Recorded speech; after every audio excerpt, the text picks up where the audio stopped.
السلام عليكم ومرحبا بكم في فيديو جديد. في الفيديو هذا الاخوان غادي نسمعوا التصريح ديال الناطق الرسمي بالاسم الوزاره الداخليه الاخوان حول ما يدور هذه الايامات الاخوان على التحريض على المواقع التواصل الاجتماعي للهجره الى سبتهم ليليا يوم 15 في الشهر.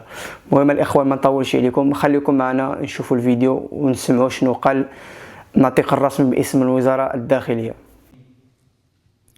رصدت وزارة الداخلية طيلة الأيام الأخيرة تداول منشورات ورسائل مجهولة المصدر عبر بعض مواقع التواصل الاجتماعي تحرض على تنظيم محاولات للعبور الجماعي الغير القانوني نحو مدينتي سبتة ومليليا في ممارسات تنطوي على مخاطر جدية على سلامة الأشخاص وتسعى إلى استغلال قضايا الهجرة في أعمال تحريضية يجرمها القانون.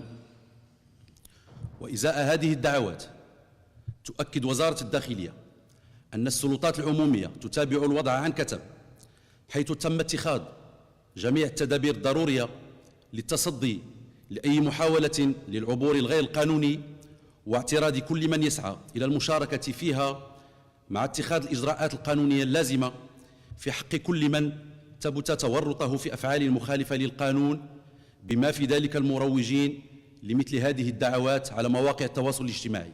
يعني الاخوان بلا ما تعذبوا راسكم وتمحنوا راسكم وتمشيو نهار السبت تطلعوا السبته، يعني باش تدخلوا السبته بحال موقع ديك النهار، راه ما كاين والو الاخوان. راه هاد المره هذه غادي تجبروا البوليس تما، العسكر، كلشي كاين، ما عندك مين دوز بلا ما تعذب راسك وتحاول وتخاطر بحياتك على حاجه خاويه وما تربح منها والو.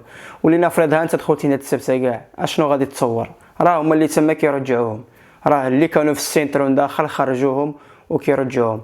راه اتفاقيه بين المغرب واسبانيا، اي واحد دخل غادي يرجع، سواء كنتي تما سواء عاد دخلتي. يعني الاخوه الله يرحم الوالدين، بلا ما تخاطروا بحياتكم وتخليوا والديكم مساكن الله يحسن العون من موراكم كيبكيو، راه الغالب الله الاخوان. حنا ما كرهناش يعني بنادم يمشي، ولكن يمشي بالوريقات ديالو المسائل القانونيه. اما باش تخاطر بحياتك وتمشي تما، يعني الاخوان نصيحه من عندي بلا ما تخاطروا بالحياه ديالكم على حاجه تافهه، وغتدخلوا حتى تما وغادي يرجعوكم فحال دخلوا الاولى ورجعوهم. وفي هذا الاطار اوقفت السلطات مجموعه من الاشخاص يشتبه في قيامهم باعمال تحريضيه، حيث تم اخضاعهم لمسطره البحث القضائي تحت اشراف النيابه العامه المختصه. وتشدد وزاره الداخليه على ان جاهزيه السلطات الامنيه ليست مرتبطه بموعد معين، وإنما تندرج ضمن منظومة يقظة مستمرة، لا سيما بالمناطق القريبة من معابر. وديك الدراري اللي كينزلوا في فيسبوك ولا في انستغرام ولا في تيك توك ولا في هاشتاغ 15 في الشهر نتلاقاو في السبته، راه الدراري راه هادشي هي كتخوروا الاخوان، والله الا هي كتخور وتجيبوها في راسكم. انت كتنزل هاشتاغ يعني راه كتحرض على واحد الحاجه، راه الدوله ما غترحمك كيف هادشي هذا. هادي راه ما عرفتش واش جنايه ولا جنحان، المهم راه فيها هذا كيتسمى تحريض. وديك هاشتاغ يبعدوا من الاخوان، واللي باغي يمشي الله يجيب له التيسير، يعمل فيزا ديالو شي حاجه يمشي بالورقات قانونيين. سبتة ومليليا يتم تعزيزها وتكييفها بصوره دائمه وفق تطورات الوضع وطبيعه المخاطر المسجله.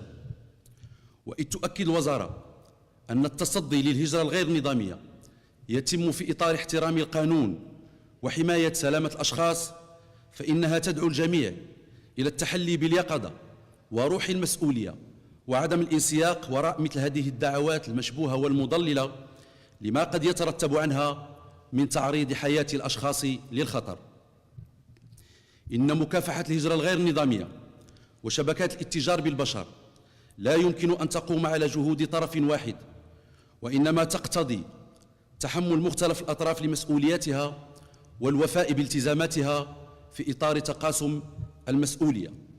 وفي هذا السياق تدعو وزارة الداخلية السلطات الإسبانية في إطار التنسيق والتعاون القائم بين البلدين إلى تحمل مسؤولياتها والعمل على تسريع إجراءات إعادة القاصرين الغير المرفوقين الموجودين بمدينة سبتة إلى أسرهم بالمغرب.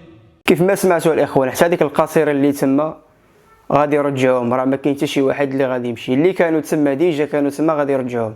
هانتوما كيف ما سمعتوا بودناكم، يعني هذا الناطق الرسمي باسم الوزاره الداخليه هو اللي كيقول هادشي هذا، ماشي انا. يعني راه اللي تسمى راه الدوله المغربيه مع الدوله الاسبانيه راهم اتفقوا عملوا واحد الاتفاق بيناتهم.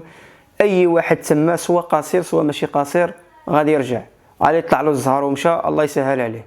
بما يحفظ مصلحتهم الفضلى مع العمل على تجاوز العراقيل الإدارية والقضائية التي تحول دون عودتهم في أقرب الآجال، ووعيا منها بأن مواجهة تحديات الهجرة الغير نظامية هي مسؤولية مشتركة تتطلب تعاونا فعليا ومتوازنا والتزاما متبادلا من جميع الأطراف. وبالنظر إلى النتائج والآثار الإيجابية لآلية العودة الفورية، تجدد الوزارة التأكيد على الأهمية المحورية لهذه الآلية التي أبانت التجارب السابقة عن نجاعتها وإسهامها الفعلي في مواكبة التحديات المطروحة وتعزيز التدخلات الميدانية. وتؤكد وزارة الداخلية في الختام أن السلطات المغربية ستواصل الاطلاع بواجباتها بكل حزم ومسؤولية، بما يضمن حماية النظام العام وسلامة الأشخاص والممتلكات والتصدي للهجرة الغير نظامية وشبكات الاتجار في البشر، مع الحفاظ على أعلى درجات اليقظة والجاهزية والتنسيق المستمر لمواجهة مختلف المخاطر، وذلك في إطار التقيد بأحكام القانون.